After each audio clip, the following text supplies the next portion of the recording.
Ya, begitulah santri Baiti Janati. Memang ramah, soalnya mereka diajari 5S. Salam, salim, senyum, sapa, dan santun oleh pondok pesantren.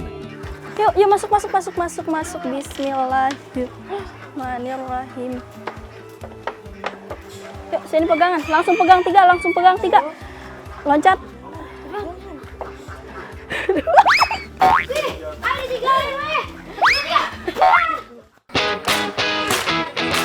Peternakan bebek di Baiti Janati ini dikelola di atas lahan yang cukup ideal, sekitar 10 kali 10 meter. Kandangnya dibikin luas dan terbuka, supaya bebek bebas bergerak dan dapat sinar matahari cukup. Hasilnya, produksi telurnya jadi lebih efisien.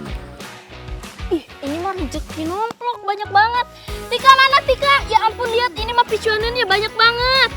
Di dalamnya ada sekitar 150 ekor bebek petelur yang sehat dan aktif. Dalam sehari mereka bisa hasilkan sampai 50 butir telur. Wah ini lihat, aku udah dapat banyak nih. Keren. Itu mah masih sedikit. Lihat nih, banyak aneh. Kan sama-sama telur aja, dikit banyak juga ya kan? Ih, mana si Widya mana panas. Widih, ya Widih, kok bebeknya? Telurnya yang diambil. Ini udah jelas telur bebek. Bukan bebeknya. Ini udah kamu jadi makan bebek. bebek. Ya ampun, Telurnya. bebek. Ih, kamu mah. Ya udah, terus ini sekarang gimana? Makan aja udah. Terserah kamu, yuk. Widya kayaknya belum sarapan nih. Diminta ambil telur bebek, malah bebeknya yang digondol.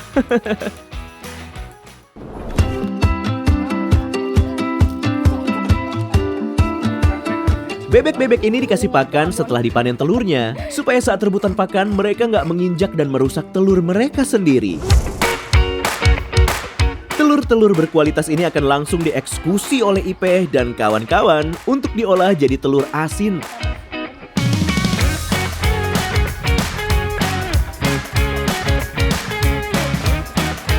Setelah telur dicuci bersih, kulit telurnya diamplas pelan-pelan dan sedikit saja. Caranya begini, supaya kulit cangkang jadi lebih sedikit tipis dan pori-porinya terbuka, biar adonan asinan nanti gampang meresap. Sekarang waktunya bikin adonan asinan utama. Racikannya pakai campuran tanah liat dan garam krosok. Tanah liatnya berfungsi jaga kelembaban telur selama proses pengasinan berlangsung. Telur-telur ini kemudian disimpan dan didiamkan ke dalam wadah selama kurang lebih 1 minggu.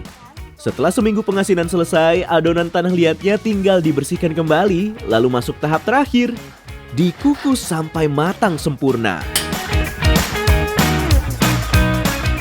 Bakene dinip.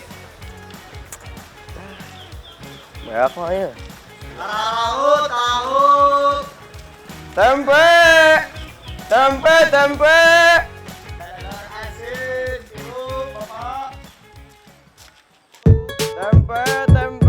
Hanif, Ziva, dan Falah kini dapat tugas baru, jadi tim marketing lapangan. Setelah semalaman berjuang lawan kantuk karena tugas ronda, pagi ini mereka sudah kembali segar sambil bawa keranjang besar.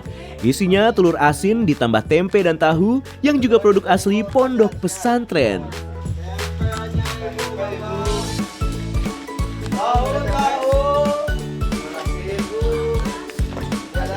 Senyum dan kesopanan mereka ternyata sukses menarik perhatian dan bikin warga kampung tertarik membeli.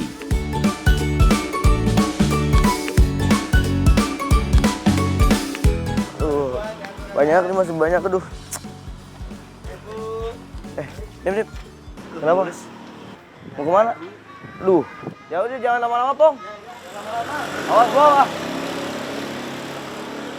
Telur asin. Tahu. Aduh, capek banget, Nip. Alhamdulillah. Ini udah sisa 3, tahu juga. Telur sisa 3.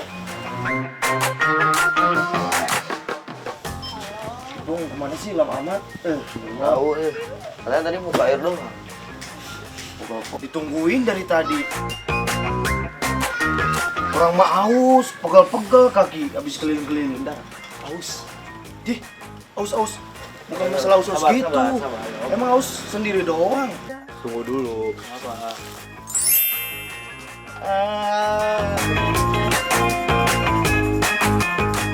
Jadi gini, Ana sengaja Misain buat kalian. Karena tahu kalian capek. Pas tadi anak ke WC, ini sengaja sekalian ke warung buat beli ini buat kalian. Tapi kan itu uang pondok, Pong.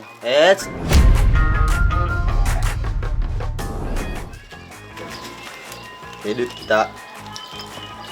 Nah, dulu. Ini pondok. Udah ada selisihin.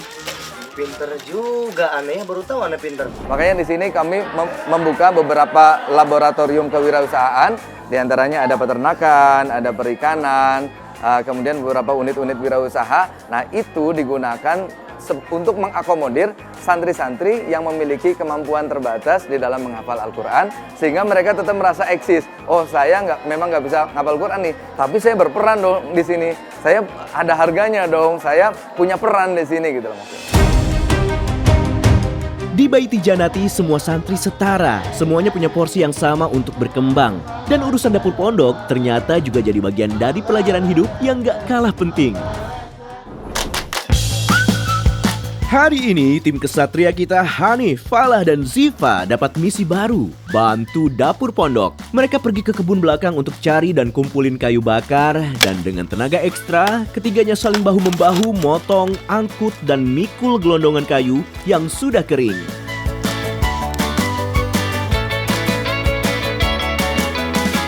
Di sini mereka masih pertahankan cara tradisional untuk memasak nasi. Selain hemat bahan bakar, masak pakai kuali besar seperti ini bikin nasi jadi lebih pulen. Dari dapur tungku tradisional inilah seluruh kebutuhan nasi untuk sekitar 750 santri di Baiti Janati harus dipenuhi secara rutin 3 kali sehari. Sedangkan untuk lauk pauk diserahkan sepenuhnya ke tangan santriwati.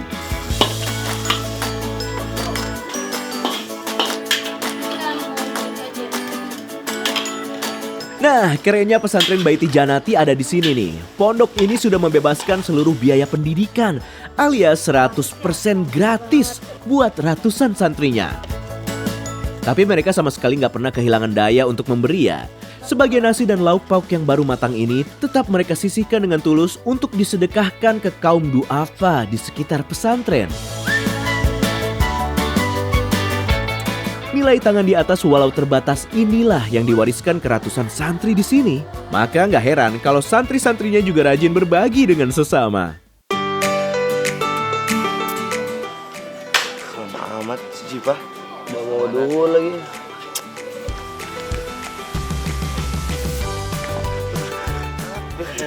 Pong lagi. Lah terus lu, Pong, Nungguin ya? dari kemarin. Nungguin ya. Jelas nungguin lagi, Pong. Dari tadi kita nungguinnya. Sedekah makanan ini diantar langsung ke rumah para penerima manfaat. Ini dilakukan supaya sedekahnya tepat sasaran, sesuai informasi dari pengurus desa. Kita tuh mikirnya gini, jangan sampai ada tetangga kita yang lapar dalam malam hari gitu, di malam hari merasa lapar gitu. Jangan sampai lapar tapi nggak ada yang bisa buat dimakan. Makanya kita ya walaupun nominalnya nggak banyak, tapi mudah-mudahan cukup sih, seperti itu. Dan inilah rahasia yang sempat kita janjikan di awal tadi. Prinsip hidup ini ternyata berasal dari guru sang pengasuh pondok sendiri saat masih jadi santri dulu. Sang kiai dan istrinya dapat 4 mandat dari gurunya. 4 mandat itu adalah harus bangun pondok, wajib bebaskan biaya alias gratis, tidak boleh berhenti membangun, dan haram hukumnya meminta-minta bantuan. Setelah berhari-hari penuh jadwal padat, para santri Baiti Janati juga punya waktu untuk sekadar bersenang-senang seperti anak-anak pada umumnya. Hari libur kali ini mereka habiskan dengan bertualang ke sungai alami yang tak jauh dari area pesantren. Disinilah para santri bisa lepas penat dan nikmati segarnya aliran sungai Cimandiri.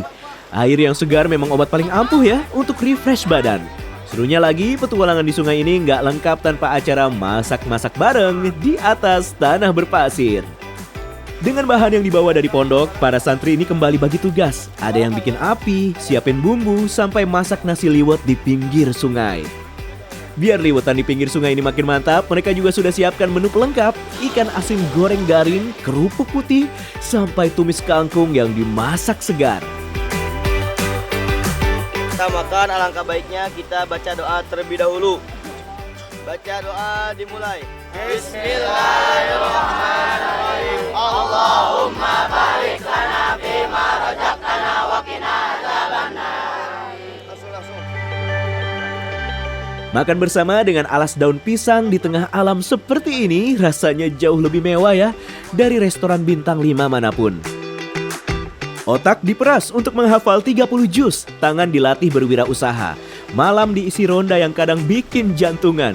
Itulah keseharian yang membentuk santri-santri Baiti Janati. Tapi dari semua itu perubahan Mardo mungkin jadi bukti paling nyata. Anak yang dulu naik genteng rumah orang kini jadi imam sholat untuk keluarganya sendiri. Pondok ini sudah membuktikan pendidikan gratis bukan berarti seadanya. Dari sini lahir generasi yang gak cuma saleh di atas sajadah, tapi juga tangguh, mandiri dan berani menghadapi apapun, termasuk bayangan di kegelapan malam.